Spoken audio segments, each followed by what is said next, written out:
Boatbuilding News, the podcast. Let's do it. Welcome to Boatbuilding News, the podcast, a series of engaging interviews with key individuals from within the marine industry. I'm excited. This is going to be epic.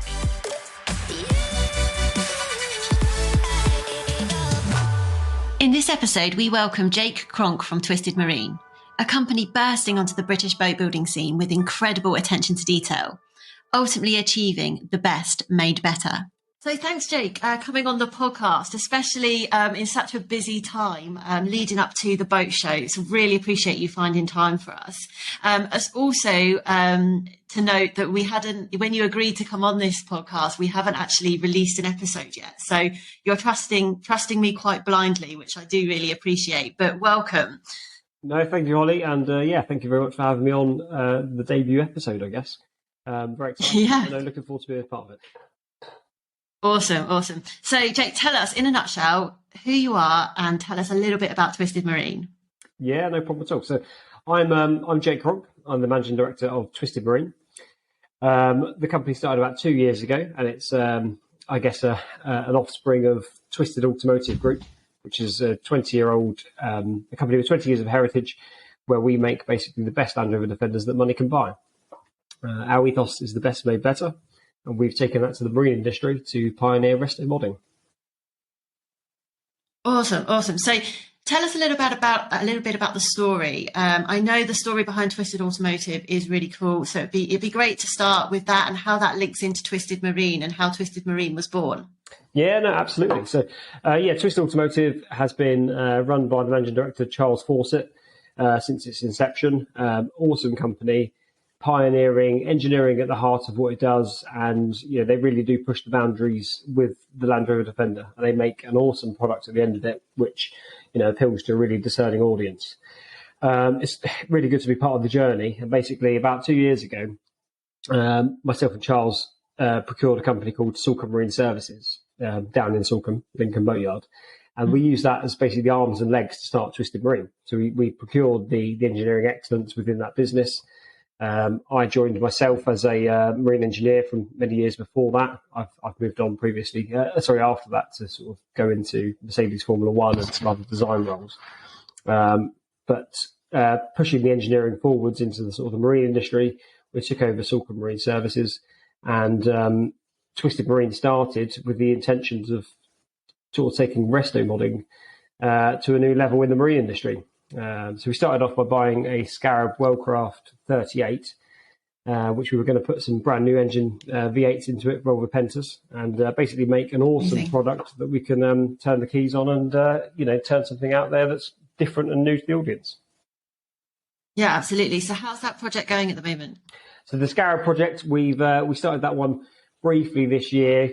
New engines have arrived for that. However, we've put that on the back burner to make way for the new debut of our Axopar 25, which is the T300S that we're launching at Southampton Boat Show. And we've been pushing our recent rib range. Yes, tell us more about the debut at Southampton. So Southampton, we are taking two boats.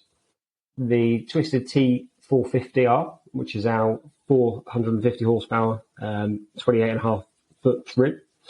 And we are also taking our brand new, yet to be exposed to the world, Bahama Gold T300S, which is our new sports boat variant. It's based on the 25-foot Axopar. We've taken this boat from Axopar, and it's basically going through our workshops now. Hopefully we'll be finished next Tuesday in time for the debut. Fingers crossed. Fingers crossed. No, I'm sure it'll go to plan. But yeah, so we're taking the Axopar, and basically we're putting about 400 to 500 hours of rigging into it to try and create a truly exceptional craft. Okay, awesome. So what do you hope to get at the end of it? Some sort of, incredible boat, top of the range, something never seen before. Tell us about the finished product. Yes, the boats that we're trying to create, and I guess it's the same across the board for all of them really, and even the Scarab when that's finished. We're trying to create something that is exceptional in terms of engineering, pushing things to the limit. Mm-hmm. So compared to, say, the base variants, we're trying to go for, with engineering at the heart of what we do, better economy, better performance, better acceleration, and also just ironing out any other little niggles that we don't really like. So if I sort of put that back to the Defenders a little bit. Go. We know the Defender very well. We've worked with it for a very long time. It's essentially a flawed product in many ways. Anyone that's ever had a Defender knows that they're a bit noisy. They rattle, they leak. Yeah. What we do is we take out the bad bits. We don't take away everything, because in the Defender, some of the bits in it, we call it sort of Defenderisms. There's good little quirks to it. So we keep in the things. Yeah, they're known and loved, aren't they? Exactly. Yeah. So we don't want to take away all of the character and just create a machine out of it. We just hone in on the good bits, take away the bad bits, and refine the overall product. And that's exactly. So you're keeping it as it is, but just enhancing it to the absolute maximum you can. Exactly that. Yeah. So we focus on, like I said, performance. So if we take the T450R, for example, that rib is about 10 mile an hour faster than the base boat that it's based on. Mid-range to top end is more improved, and overall efficiency is about 20% better as well, because of some of the engineering changes that we've done. So this is above and beyond just taking something and making it look cool, isn't it? This is, people walking past your stand or people seeing your boats out on the water, they look great, they look fun, but this is beneath the surface. You're actually improving from an, like you say, engineering at the heart of this. Exactly that. Yeah. So we push to improve the product. There's obviously metrics that we can work towards to try and improve by certain percentages. But like you said, before moving on to the engineering of it, we also do focus on the aesthetics and also the general touch points. For us, that's a very important part of it. I think that's how you really quantify the quality of something, is, how it feels, how you interact with it, the overall experience, should we say, and how you feel when you're on the boat. What we want to do is make it so that the person that's bought the boat, A, they think it's bloody cool, and B, when they're on it, they just, I think, this is an unreal item. That's what we try to push for. Well, and unique as well. It's not something, they're not a boat that you'll see every day. No, exactly that. So, we're, I guess, like a performance variant of, by all means, you could say that. But we're also low volume. Attention to detail is paramount. We're looking at an allocation of maybe 5 of the 25s next year. So the T300S first edition of the boat show will be, very, very low volumes, not even double digits. So you can buy this boat with the confidence that your neighbour next door in the marina is not going to have the same boat. You're not going to just spend, a fortune on it and walk down the road and see someone with exactly the same thing. And I think that gives that air of exclusivity about it as well. Yeah, and that's important. If somebody's out there and they're looking to buy something to enhance their life, a luxury purchase, more often than not, their buying behaviours, they don't want it to look common. I don't want to use the word common, because no boat is, is common, but they don't want to know that they're just one of many that have been knocked out of a production line. No, exactly. So, that's what they get with you, isn't it? Yeah, indeed. And to be fair, the Axopar, for us, this has been a real exciting venture. We can't wait to really establish the connection between the two brands. I believe I'm right in saying this is the first ever Axopar to ever be rigged outside of their factory. So we've been given the privilege. It's amazing. To take it. Yeah, it really is. We've been given the privilege to take this to Salcombe, put it through our artisan workshop. I'm sure we spend 5-10 times longer than they do on things, because we don't streamline, manufacturing processes and times like a chain would. We do it, one or two guys focus on that project and they see it through, deliver the final product. And it's something that everyone at the workshop is, we're proud for it. Yeah, absolutely. Absolutely. So what challenges are you facing right now? Either specifically to Twisted Marine or, something that's perhaps industry wide, what's keeping you awake at night? At the moment, timescales for the boat show. Aren't we all? That's a common theme, trust me. But no, beyond that, the biggest issue, which is obviously global in the marine industry, is engine supply and availability. That at the moment is the biggest bottleneck on the supply of any boat. It's the first question you have to ask when an order's being placed. When are we going to get the next engine that would go on the back of the boat? So that for us is definitely the biggest bottleneck that we're seeing. And I think that we're still playing catch up a little bit from the COVID era, the general boom in the market that then followed that. And you know, that's the biggest issue we're finding really, is procurement of parts. And what do you think caused that boom in the boating industry sort of post-COVID? I personally think it's because where I'm based now as the HQ in Salcombe is obviously we most of our audience is holidaymakers, people that have second homes down here. So I think it's the culture of, you know, live now, spend the money and have fun. I think the pandemic put a bit of a swing on people's perception. You know, the savings. I completely agree. Yeah, and I think that's what it is. You know, it's always been the saving for tomorrow, you know, spend it later. But I think some people now think, well, you know, you're only alive once. I think it's put that perception, and people just go out there and are buying boats and things that, you know, I think the whole leisure industry boomed after the pandemic, and I think that's why. Yeah, absolutely. And I guess, you know, people, you mentioned the holiday homes, you know, people that, you know, I mean, that are living in the big cities, perhaps they didn't have the opportunity to work from home. There wasn't that culture, was there? So maybe they are spending a little bit more time out in the countryside, or, you know, out in their second homes in Salcombe or by the seaside, and they're getting more use out of their boats. So what was once just perhaps a seasonal, you know, use of their boat is now maybe every other weekend, you know, so they've got more access to it, haven't they? Exactly. I mean, let's be honest, in leisure purposes, a boat is always like the bottom of the list in terms of what you buy. You know, it's not a necessity as such, but you're definitely right. Which is outrageous. I think it should be a necessity. No, indeed. But yeah, you're definitely right. In terms of the work from home culture, so many more people are definitely on the water more. We've seen it this year. Obviously, we've had a cracking summer. But the estuaries has been absolutely booming, really. It's been great to see. It's brilliant to see when you see that, though, isn't it? You know, we just everyone enjoying the beautiful UK summer. And I think that people have got used to, you know, especially with the flight disruptions due to COVID and, you know, post-COVID, the flight disruptions as well. People are warming to the idea of holidaying in the UK. And I'm actually quite surprised about how much they're enjoying it, and are thinking twice about jetting off all around the world to get the weather and to get the beaches. So, you know, they're considering a boat purchase to enjoy the UK possibly. Yeah, you're right. And obviously there is still an element of uncertainty with COVID. Some countries are still in lockdown in the world. And obviously some people have still got their personal fears to it, you know, both with travel and, you know, going abroad. So I think the staycation society is going to stay around for a little bit longer. And if anything, the weather we've had here this year has hopefully just, you know, boosted the chances of that kicking around for a bit longer.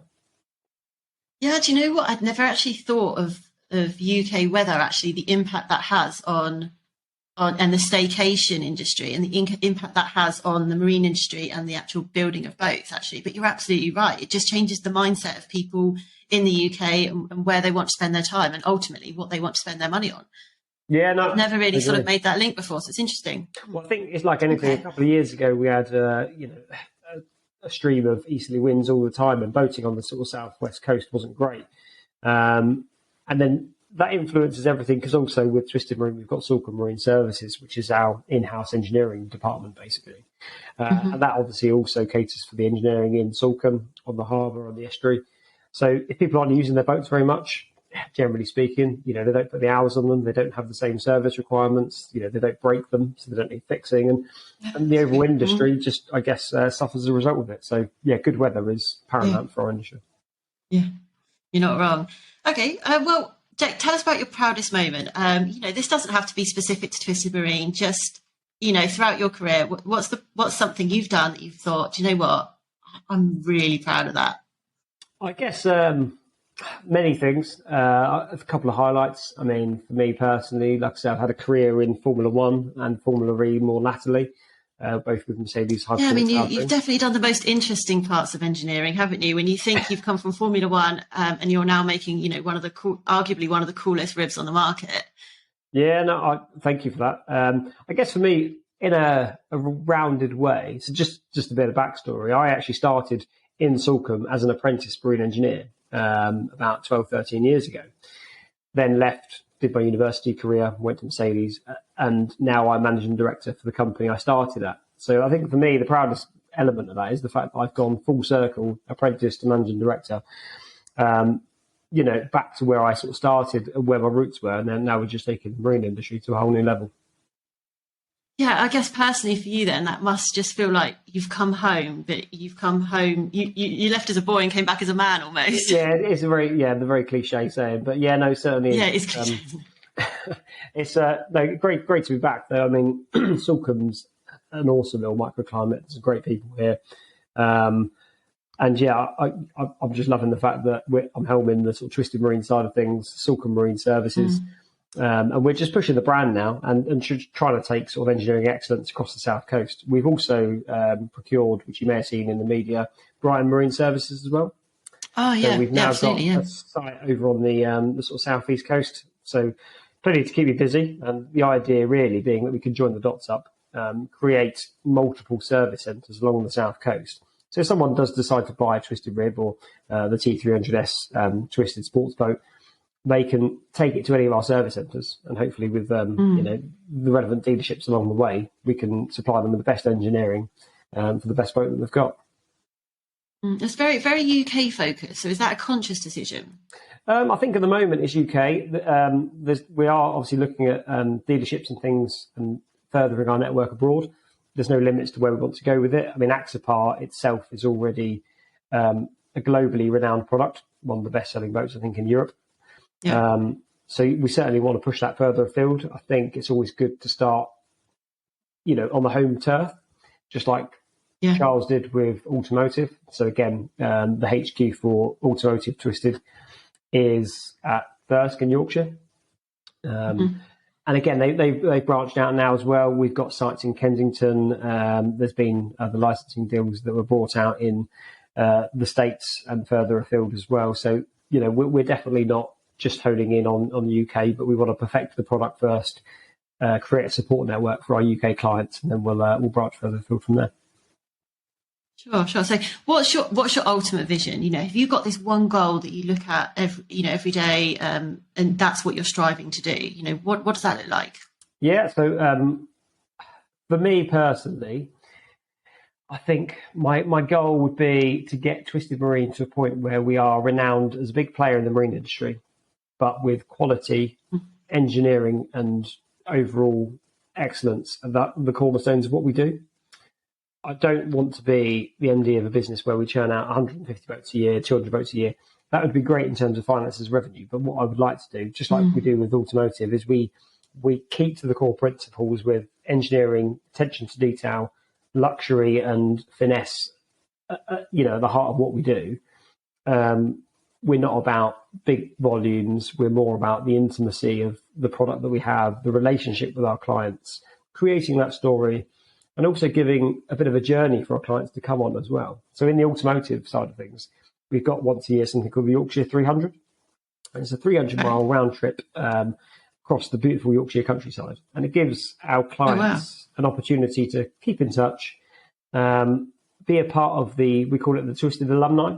So basically you buy a Twisted, Cool. You're in the family, and the door's always open. And that's what we create. We create the journey with the customer. It's like an exclusive club. Yeah, exactly that. It's not trying to be closed door. It's more the fact that, we're aware that what we're making is exceptional. We want people to be on the journey with us. And, Twisted ownership's the way forward. Not that you're biased or anything. Not at all. Not at all, no.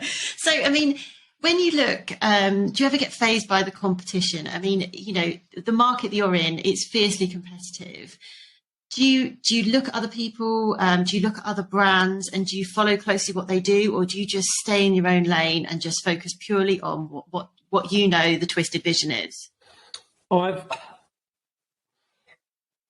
Personally, competition, it's an interesting one, very interesting subject. I mean, when I was at Mercedes, for example, I was always told, if you try to copy, and this is my time for a 7-time World Championship Formula One winning team. If you try to copy your competitors, you're only ever going to be as good as them. You're never going to be better. So we really do try to keep our head straight as to where we're going with it. We look at the product in hand. We learn the products. We learn about their foibles, the good, the bad, the ugly, and then we create the craft at the end of it. As to who our competition are, again, that's a bit of a point that could definitely be argued, because it's a bit of an unknown one, really. Where we price our items, obviously they're on the higher end of the price bracket compared to the base products that they're sort of built upon, and the foundations where they started. But we put so much into them that the overall product at the end of it is completely different. It's almost unrecognisable. You could argue that our competitors, because we're trying to sell to the sort of client where this is a desirable object that they want, not that they need, and it fills a practical purpose. But, for example, the Defenders, they might be someone's third, fourth, fifth car. For us, it's a luxury item that they want. They want to be able to have the status to say that they've got it. They want to be the coolest guy in the marina with the coolest boat.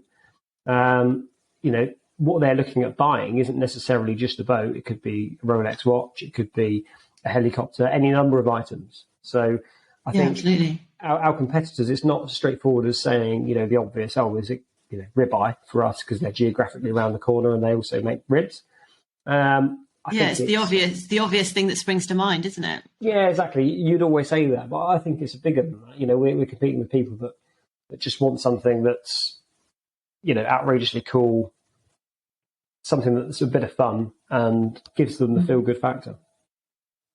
So you're saying your customers, when they're making the choice to purchase a Twisted, it's not, are we purchasing a Twisted rib over a ribeye rib because we want a rib? It's what are we buying as a luxury item? And that could be to something as a Twisted rib versus a Rolex versus, a supercar.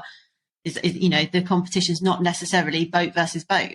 No, I don't think it is. I really don't think it is. We make boats that are low volume, awesome, well engineered and fit for a purpose. But like I say, the story that they have and the passion and the soul behind them is so much more than that. We hand build these in Salcombe by our sort of professionally trained engineers, and the products at the end. And that means a lot to people, though, doesn't it? If something is British made, British built, the kudos that comes with, especially in the marine industry, is massive, isn't it? No, it really is. I mean, especially, we're doing this in Salcombe. Generally, there's not a huge, should we say, commercial side to Salcombe. It's awfully based on holiday lets and, tourism. So this, from our perspective, supplies jobs back into the community. It's all British made. Our entire supply chain of everything that goes on the boat as well is also British, apart from obviously the base manufacturers, Fraxapar, which is Scandinavian. But even our ribs, for example, they're based on a British boat builder, based in Christchurch. Everything from resin pot to completed boat, from our point of view, is all British made. That's great. Which I guess does simplify the supply chain a little bit for you, does it? Or I think it probably does simplify the supply chain a little bit. Most of the stuff that I try to do from the Twisted side of things is relatively local to us. Not only does it simplify the supply chain, but I think it eliminates some areas of uncertainty. Obviously, we've had the global pandemic, different countries being on lockdown at different times, being able to isolate that to, mainly UK distribution, manufacturing, it eliminates the import requirements. Yeah, absolutely. It's a little bit out of the box because, you talk about, a lot of the engines that are going onto these ribs and everything. But have you ever looked at, from a sustainability point of view, whether you would look to develop something electric?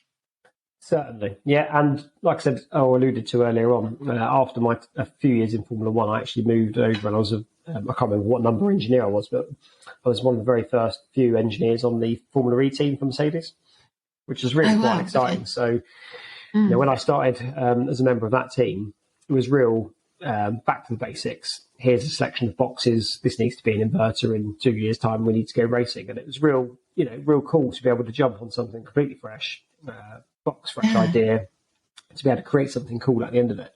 When I was in Formula One, awesome as that was, there's almost no budget. And started, we were already a 3-time or at least double world championship winning team. So it was iterative, small improvements, whereas Formula E for me was, completely new concept. It's groundbreaking, isn't it? Rather than marginal improvements. Yeah, that's it. Yeah, and I played quite a big part in the design of our inverter, which then went on to win 2 world championships in Formula E. So that was quite exciting. And again, quite proud for me. But so I've definitely got experience in electric propulsion. It's an avenue I'm keen to push. At the moment, the UK infrastructure isn't really there for it, but I think it's always chicken and egg. The more electric boats there are on the estuary, the more demand there is for infrastructure. That will be exactly. It's classic supply and demand, isn't it? Yeah. So when you were working in Formula One, did you always know that your heart was in marine? Did you always have it in the back of your mind that that's where you'd return, or were you fully embraced and that's the career you thought the career path you thought you were going to take? I think I've always had a soft spot for marine. Like I say, when I was 16 years old, I started on, even before that I was knocking around on boats. But when I was 16-year-old, I started my apprenticeship in marine engineering. My basis and foundations was always marine. I went into Formula One because for me that was, the pioneering of engineering excellence, and it's an itch I had to scratch. And I worked bloody hard to get there. But as far as I was concerned, after a few years of doing it, the pandemic hit, the role changed slightly. Still enjoyable, but I think, me and my family had to relocate to the Midlands. For me personally, the pandemic put another spin on it. And again, I didn't need much of an excuse, but it was an excuse to return back to Devon and crack on with the marine industry. Yeah, absolutely. I mean, Salcombe to the Midlands. I mean, there's not really, you couldn't really get two different places, could you? No, you're right. No, you certainly couldn't. Okay, awesome. So a little bit of a fun part of the podcast now, something you've probably not had any chance to prepare for, but a quick round of Would You Rather. Go for it. Are you ready? Yeah, sure. Okay, so I'll start quite safe. Would you rather a twisted Land Rover or a twisted rib? Oh. It's tough, isn't it? Ideally, you need both, really. You need the full rig, but since I'm based in Salcombe, I'd have to say twisted rib. Yeah, I think your hands are tied with that one. I think you'd have to, wouldn't you? Okay, so if the two didn't go hand in hand, would you rather an incredible amount of money and earning opportunity or a huge sense of achievement? Oh, very good question. This is why I love this round. Yes, I will go with a huge amount of money and opportunity, purely because I would like to think I'm lucky enough to think I've already got a huge sense of achievement already. Okay, that's interesting. So I thought you might have gone the other way there. Well, only because I feel incredibly privileged with my career so far. So I guess that's where I am. My avenue is that I think I've ticked a lot of boxes and had some awesome experiences so far already. Awesome. Okay, and one last one, and you might have known this one was coming. But being Salcombe based, would you prefer a life supply of Cranch's Sweet Shop or a life supply of Salcombe Gin? Oh, I think that's a really tough one. It is, yeah. And I do have a sweet tooth, but I think I would have to go with Salcombe Gin on that one. Oh, I think I would absolutely agree with you. I would too. Okay, awesome. And just one final question, the question that we ask every single guest. What's the one quote that inspires you and that you strive to live by? Oh, and again, that's a tough one, purely because there's quite a few. And actually, the interesting thing is every single week on a Sunday, I send out a weekly schedule, and that's got a quote on the end of it every single week. Oh, really? Quite a few on that one. I think I've even got one at a frame at home. I did have it at the top of my stairs. However, we now bought a bungalow in Malden in Devon, so don't have any stairs for that one. But the quote is from Arnold Schwarzenegger, and it says, "You can't climb the ladder of success with your hands in your pockets." Do you know, I'm a sucker for a motivational quote. I absolutely love them. I've never heard that. Repeat it to me again. Well, it says, "You can't climb the ladder of success with your hands in your pockets." I absolutely love it. That's a brilliant way to finish the first podcast. So thanks so much, Jake, for joining us. I hope the Southampton Boat Show is as successful as you want it to be and more. I hope if anyone wants to see the Twisted Rib or the Twisted Boats, then pop along. Which stand are you on, Jake? That called me out now. I think it's EO39. So we are 2 along from the restaurant on the waterside. Cool. Pop along, see the Twisted stand. You won't be disappointed. See you soon, Jake. Thank you very much. Cheers. Thanks, Ollie. I really hope you've enjoyed this episode. If you have, then it would be awesome if you could leave a rating or a review. Don't forget to subscribe so you can listen to us again. See you soon.